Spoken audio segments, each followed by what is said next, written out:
Hello friends, this is Alice and this is my channel, The Witch in the Glen. I am going to do a quick tarot reading for you. I am a divine channel. I am a starseed medium. You might be too. So let's get into the cards. I identify with the Divine Feminine Collective, so that is a lot of times the energy streams that are coming in for me are messages for the Divine Feminine. So let's see what we got today. Let's see, what message can we bring to the collective? What message can we bring to the collective? What message can we bring to the collective? What message can we bring to the collective?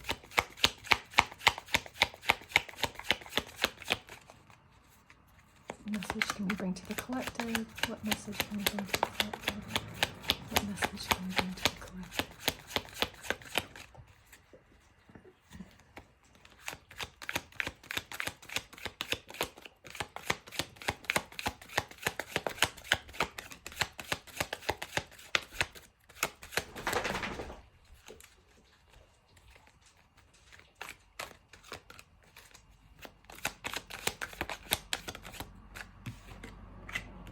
King of Swords. Okay. This is a masculine energy that is coming in. This is probably a person, a masculine in your life or who has not come in yet.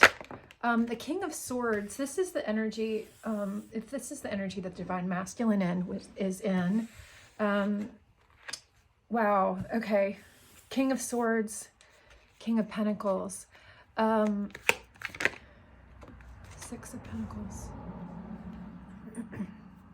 So the King of Swords is this very assured energy of intellect and decisiveness. And so we have a Divine Masculine who's really coming into his own in terms of trusting his inner sense of logic. His logic is lining up with his intuition. That is the mark of wisdom. He is able to cut through all the BS and see really what his right path is going forward. He sees a path with you. He sees a partnership in his future, and this is something that's really come after a long period of transformation. He has been in a cocoon like the collective. We all, the Divine Masculine and the Divine Feminine, have been incubating in the energies, and let's see, lots of cards today. Have been incubating in the energies, and this is likewise, it's like the two of you have been incubating in the energies like you're in a cocoon, like in the chrysalis. This is an analogy that is used often in the spiritual world to talk about ascension. And so this is about the compression that life and trauma brings in, and how our light hides, it kind of compresses down, and there is this function of like this incubation that happens to the light of each of you, and the more that it is squeezed, the more time that it has to hide there, the more time that it's in this chrysalis, it is magnifying the light that is there. This is like generating exponentially more light the longer that it is compressed.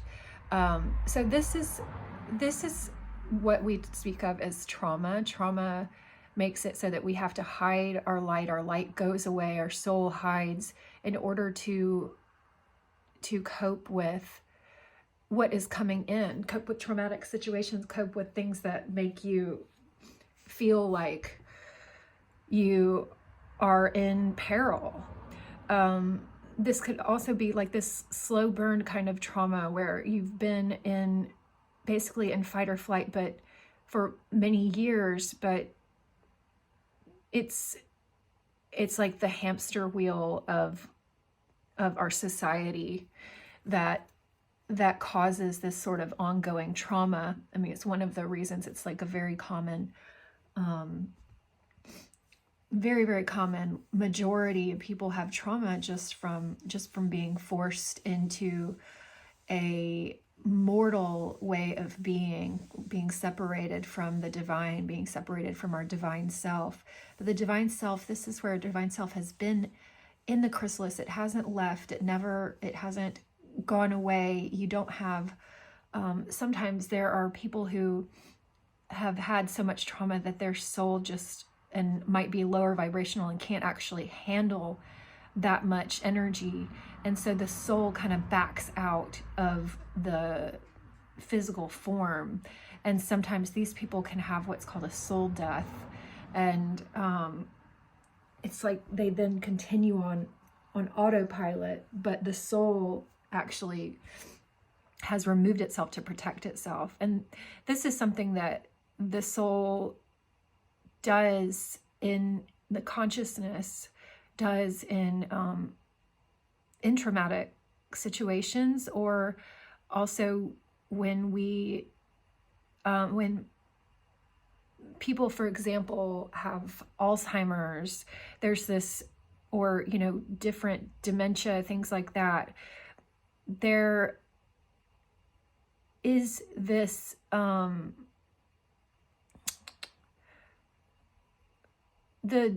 this is another example of when the soul kind of backs out of the body, and this is to protect the consciousness that's there.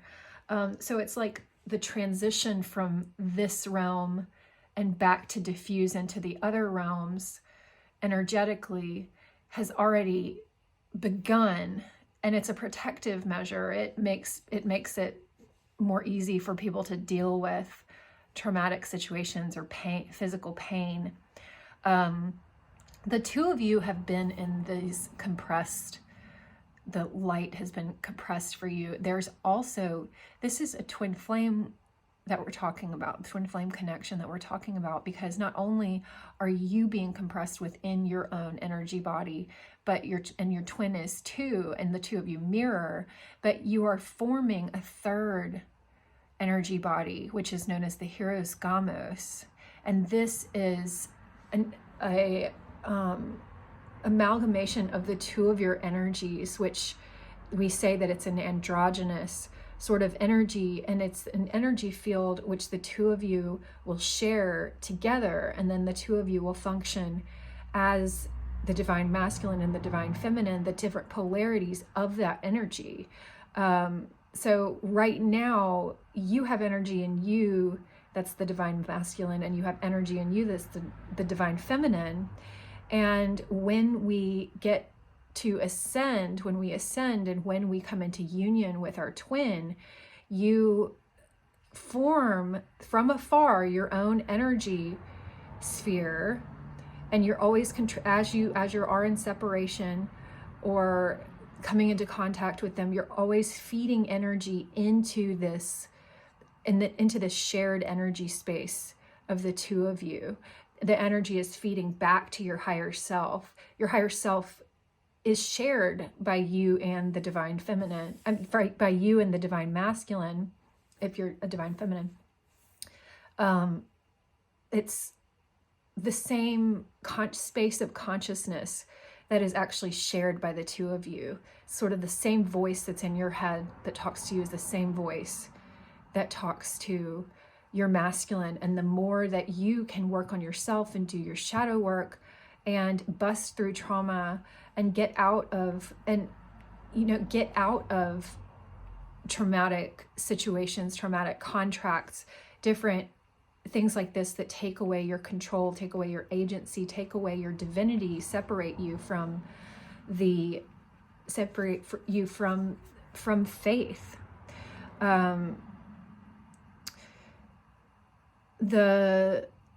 So the shared energy body that you are in is also in this cocoon. So this is where we get, it's like the twins are being incubated together, gestating together in this energy body. And the more that you feed energy into it and raise your vibration, the more pressure there is going to be formed in this energy body such that it will be able to crack open.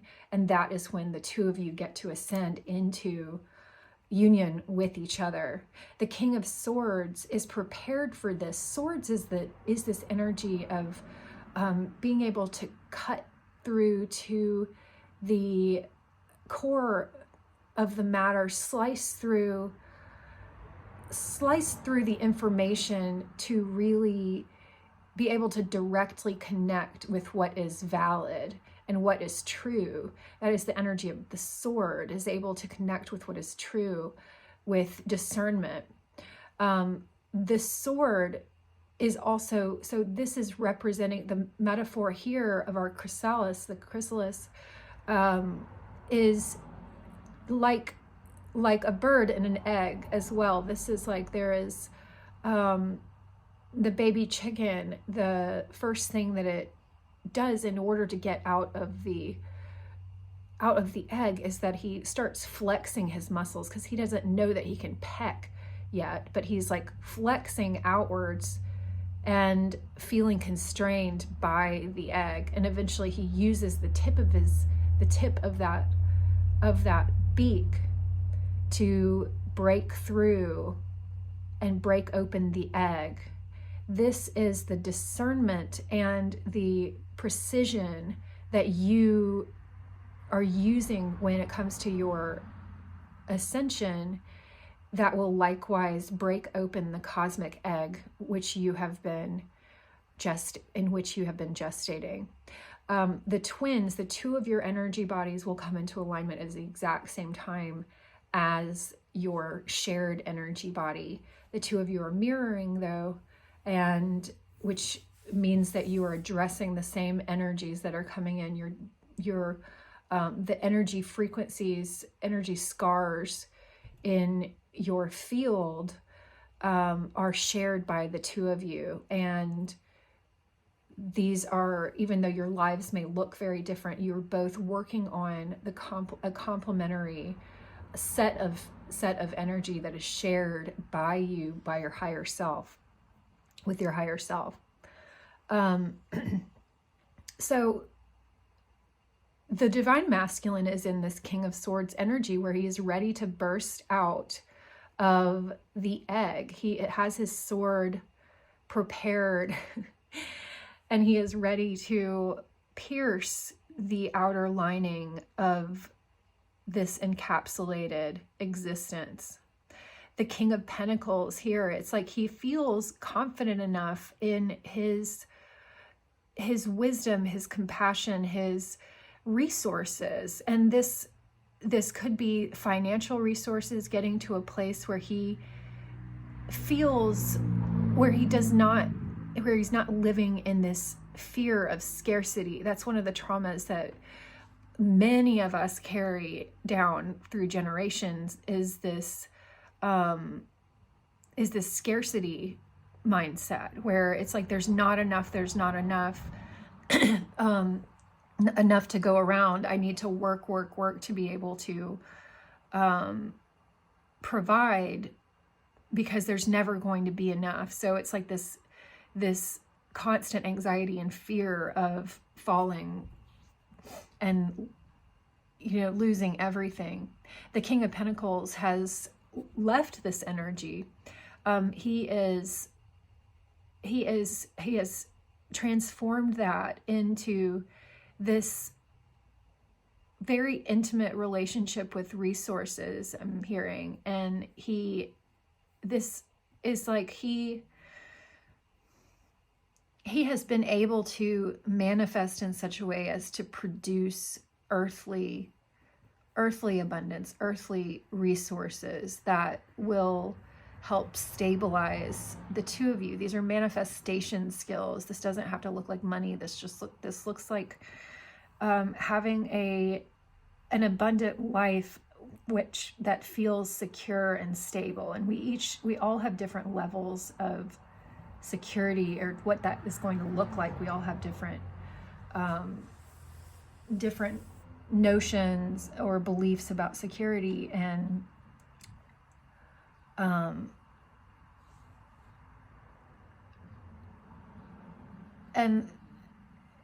the divine masculine, I just lost that. We all have different notions of security. So this doesn't necessarily mean money at all. This is like inner resources to be able to generate any kind of energy, any kind of, building a home, building out a community, building out,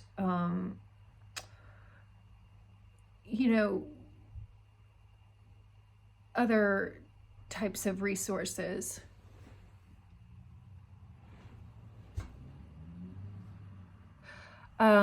That make you feel comfortable. It's like it's like this energy of whatever your circumstances are, feeling like you can luxuriate in what you have.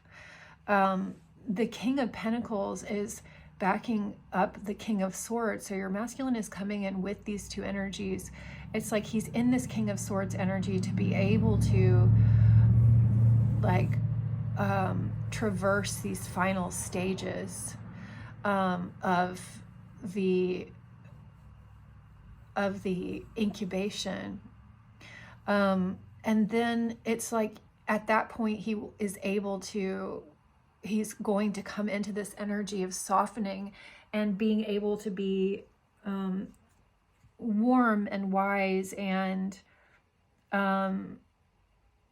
reliable to you and to himself. More importantly, he's going to feel taken care of by himself. He's going to feel like he can take care of you, because this is also coming from your side. It's all mirroring. You both take care of each other in equal and opposite quantities and forms. The Six of Pentacles, it's like this is going to feel like he has come into such abundance by virtue of you. And it's like he has this enough to go around in terms of his energy. He has worked through traumas and worked through these blocks in his energy flow, his manifestation flow. So now he is in this, we all have the capability of being in the Six of Pentacles energy, which is that we're able to manifest reliably and easily, more even than we need for our minimum level of comfort and stability. We're going to be able to manifest more than that in such a way that we can help those around us and be able to do what you want to do for others. And so this is like he's feeling like there's more to go around at this point. And this could be something that happened, that came in a different, like an inheritance or a new job or an investment coming to fruition, winning the lottery, things like that are going to give this edge to your level of comfort such that you're able to reach out to those around you and buy more birthday presents if you're into that, or invest in a farm. And so the Page of Cups the Page of Cups is here, and he is feeling like this is leading towards, he's breaking out, and he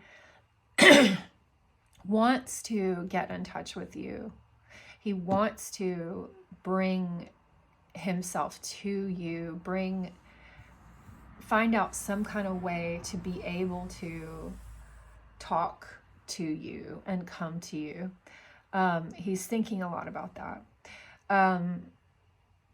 However, he's still getting stopped up. The thing that is keeping him from being able to break out of the egg is this fear of the unknown. He still has a little bit of this fear of the unknown. It's the fear of, more so the fear of messing things up for himself, messing things up just in general, doing the wrong thing, or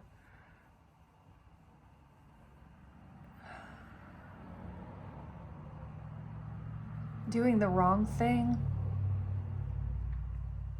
hurting you.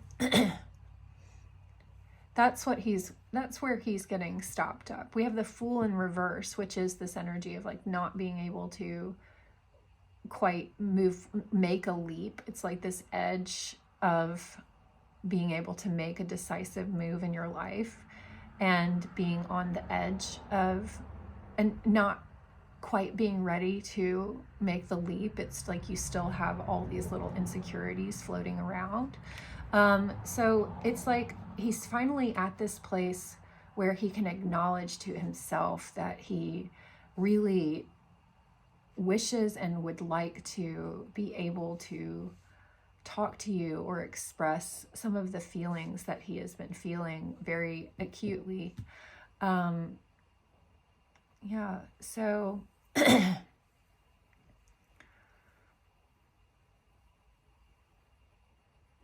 but this is this is coming in. This is a really cool new phase to be in. We have the Devil here and the Fool in reverse, but it's like this is like, these are like the final pieces of this cycle.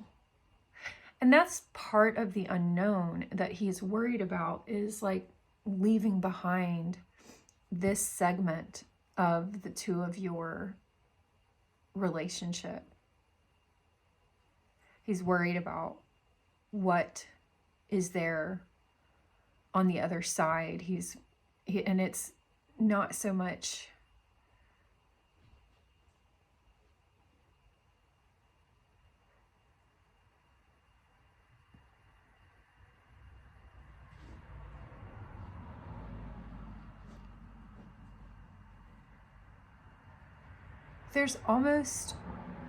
there's like this fear too of doing this, coming to you, and then feeling like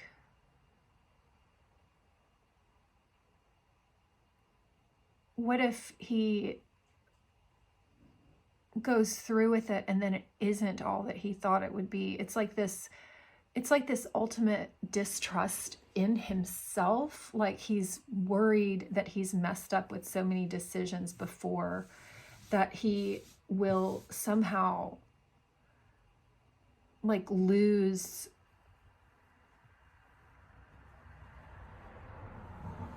those feelings. But it's like he's realizing now, yeah, bear with me for a second. He's realizing that it's like it's because he's so in love with those feelings that he's worried about whether he will still be connected to you after he reaches out. He's wondering,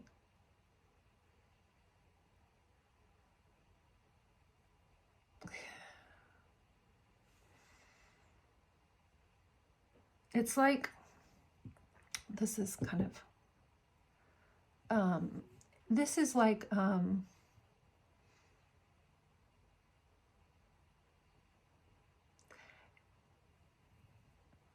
it's still like this fear of not being good enough, like fear of like getting his hopes up. Maybe that's more what I'm trying to get at. So sort of this fear that he's gotten his hopes up about something. Like it's like he's gone from, this is like a wave where he initially was so there with you, and then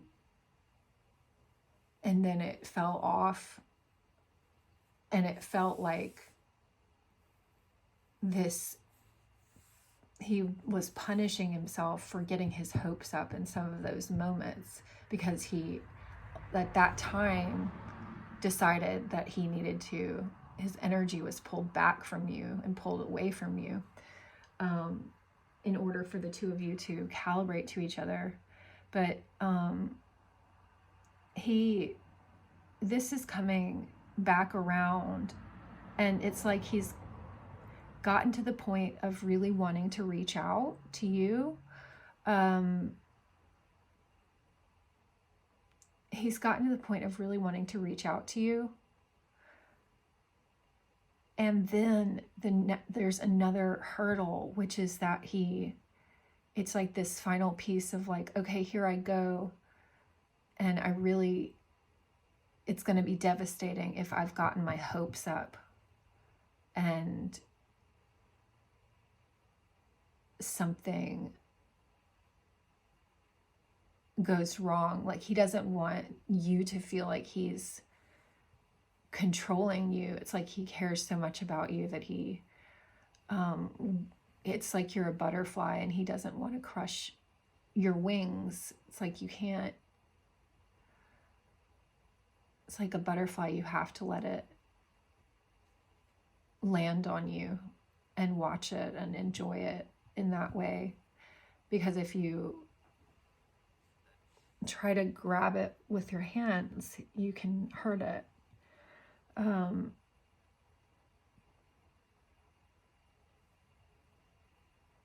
But it's like he knows that you are there.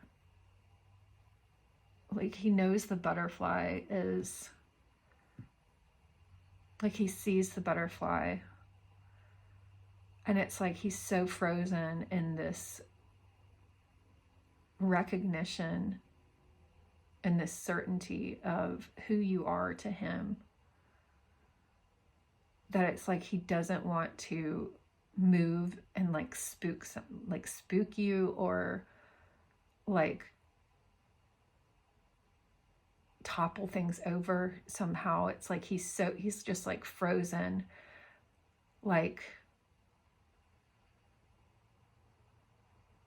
he just doesn't want to do anything to hurt you or control you in such a way that you change. He wants you to stay the same and not change. I mean, he wants, he accepts you as you are, is what I mean. And he's not trying to change you. He doesn't want to change you. And that's part of his fear of,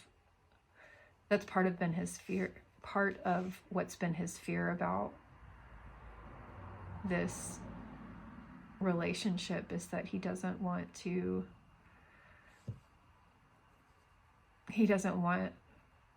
loves you so much that he doesn't want anything that he does to change who you are or change what you're about. Like he doesn't want, it's like the butterfly, he doesn't want to do anything to disturb it because it's just so beautiful. And he is worried that this is an insecurity, that he's going to do something to mess things up. And he doesn't want you to feel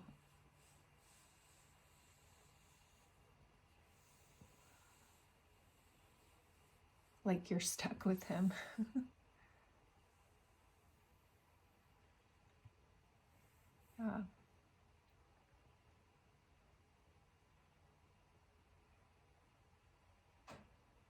So, okay, my printer just made a noise, which is something that happens every so often, and those are the types of things that for me, that is like my guides saying, confirming or saying like, okay, let's like print that thought. Let's solidify it. This is like, in this case, let's end the reading. I will see y'all next time. Bye.